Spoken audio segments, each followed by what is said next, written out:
Okay, join me here, folks. I promise you, I'm not going to mail it in like I did the last couple of times, or the few times before that. Let's do this!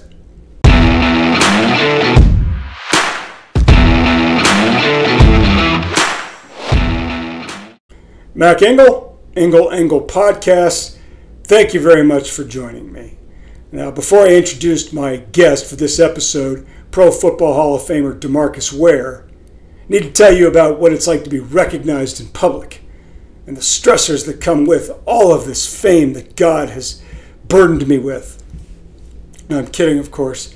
But I have done this job for a while, and sometimes people do recognize me. It doesn't happen a lot, but it does happen. And as the older you get, it gets really frustrating because sometimes you're not sure when you're a guy on my level, which is way down the food chain, if that person knows you from a social event, usually through your child's school activities.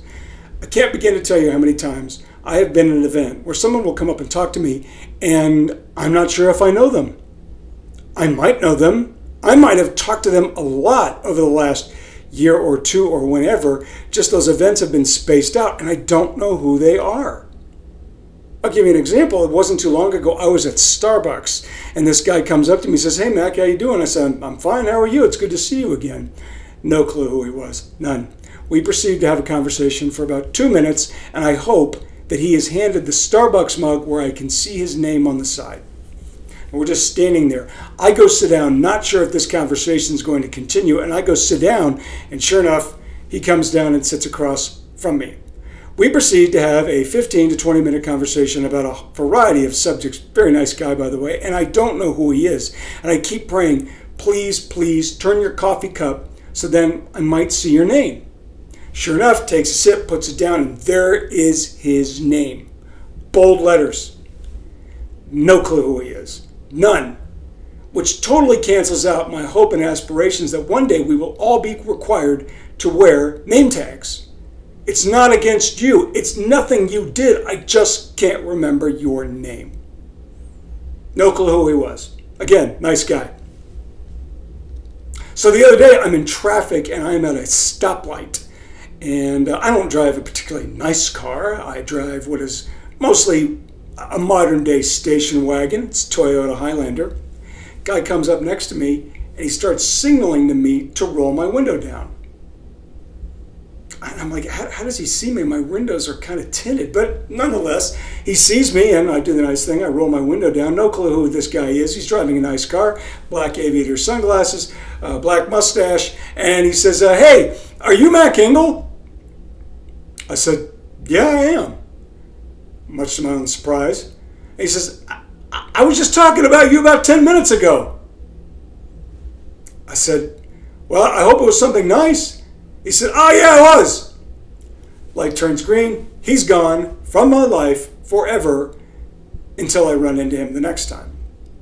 Those are pretty benign. I think a lot of people experience that, especially as you get older and you just forget things, not intentionally. And then there's the times you are recognized when you don't want to be recognized. Earlier this spring, I went through the joys and thrills of having a colonoscopy. It's not that bad, and this is my public service announcement to tell you, get it done. If you're an adult of a certain age, just get these things done. It's for your own good. Is the prep work fun? No, it's not. I think at one point I started to think I'm going to get my mail delivered here on the toilet. But this too shall pass, as well as everything else did in my system.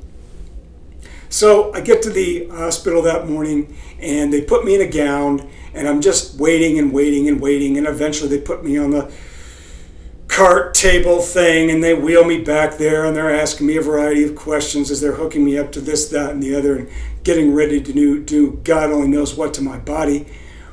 And the nurse says, "What's your name?" Taking down all this information to make sure that they're getting the right person. Again, I'm in a gown, and the gown that strategically opens right down the middle of your backside and exposes all the good stuff. So I'm sitting there on my side, I'm laying down on my side. She asks me for my name, I give her my name, and one of the gentlemen standing behind me says, "Mac Engel?" I said, "Yeah." He said, and immediately I'm like, you got to be kidding me. And he says, you a sports writer guy? And I said, yeah, I really am. All right, it's nice to meet you. Got to tell you, not many people have gotten to know me on first turn when they see my ass in their face. Big win for him. Okay, so let's move on to the guest for this episode. And full disclosure, I interviewed DeMarcus Ware last week for a column that I was writing for the Fort Worth Star-Telegram. I've known DeMarcus for a long time. I covered him when he was a big part of the Dallas Cowboys. And right now, he is clearly doing something as well as any player ever has after their playing career is done. He's made a great transition into his post-playing career life, which includes appearances as a pitchman for products and a spokesperson for this or that. In this particular case, he is working with Crown Royal. And in this case, they have what's called the Crown Royal Rig. It's this big, giant 18-wheeler that's going all over NFL cities and giving away goodies and basically raising money and awareness for families who have veterans overseas. Sometimes they send them these things. But anyways, DeMarcus is working for them. And he's doing just a terrific job as he gets older and moves further and further away from his playing career. And as a member of the Dallas Cowboys, he now has lived something that he experienced as a player and now knows what it's like to weigh in on this topic after his career is done. And that is, are the Dallas Cowboys players of this generation fat and happy and entitled? The same thing was said of his generation when he was a player from 2005 to about 2015 or so. What's happened is most, or if not all, of the players from the Dallas Cowboys dynasty years in the 90s have since become frustrated with the current state of the team. And almost all of them, to a man, come out and say, these guys have no idea, they're rich, fat and happy and spoiled, and they're enjoying all the perks of being a Cowboy without actually having built on the legacy and the success of what this franchise was originally established. Playoff appearances, Super Bowls. So when DeMarcus was a player, he heard it all the time. Well, now he's not a player. Now he's one of the older guys, and he's a Pro Football Hall of Famer who can weigh in and say, yeah, they were right, or say, no, they got it wrong. So, DeMarcus, what do you think? Are these guys fat and happy? I think sometimes they get blinded by what's been given to them, and it gets given to them too early. I go back to Bill Parcells when he tells me, hey, you know what, I don't want a rec league player. Here's how we need to play. This is what we need to do. Well, you're not going to have a star in your helmet until you make the team. Everything is given to the guys early. So what do I need to work for? And that starts during the offseason when you're working for the next guy beside you. That's the bigger reason. And you're winning to win a championship. You're playing to win a championship all together. So I think that a lot of the guys, I don't think they're complacent or anything like that, but a lot of things have been given to them early. So when it really matters, I already got what the bag. That's what they say. I already got the bag already. Okay, so the last thing I'm going to include on this is something that's kind of become a trend in social media. It's a good one, if there is such a thing. And that is a lot of former players, entertainers too, will use now social media, podcasts, vodcasts, whatever, to come forward with little anecdotes, details, and stories from their career about games or projects that maybe they didn't want to reveal when they were playing or they were in the middle of their career. And they're kind of interesting and fun. All the Smoke is a podcast hosted by former NBA players Matt Barnes and Steven Jackson. And basically that's all it is. It's old guys talking about back in the day and revealing fun stories.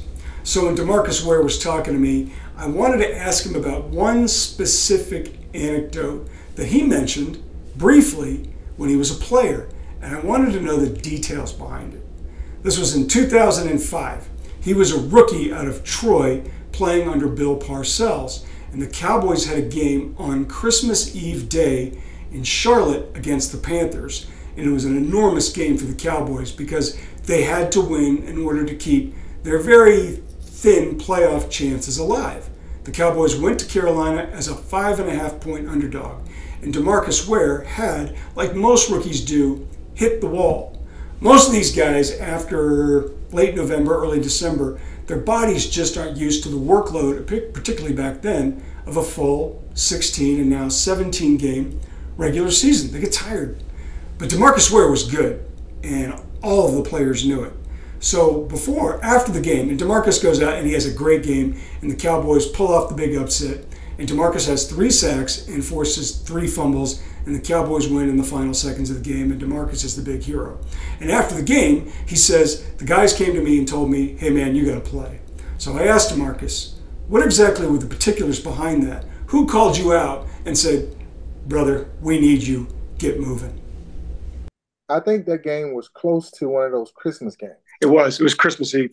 It was a Christmas game, and a lot of the guys, they were saying, hey, I don't want to go home and lose this football game. I mean, it wouldn't be good because I don't get to open up the gifts for Christmas. We had to do it early because we always had a Christmas game, and it was actually Greg Ellis, it was Tony Romo, it was Jason Witten, a couple of guys on offense, and I think it was Brady James. Okay. Yeah, so Brady James, they all came to me and said, hey, you need to have a game that's lights out.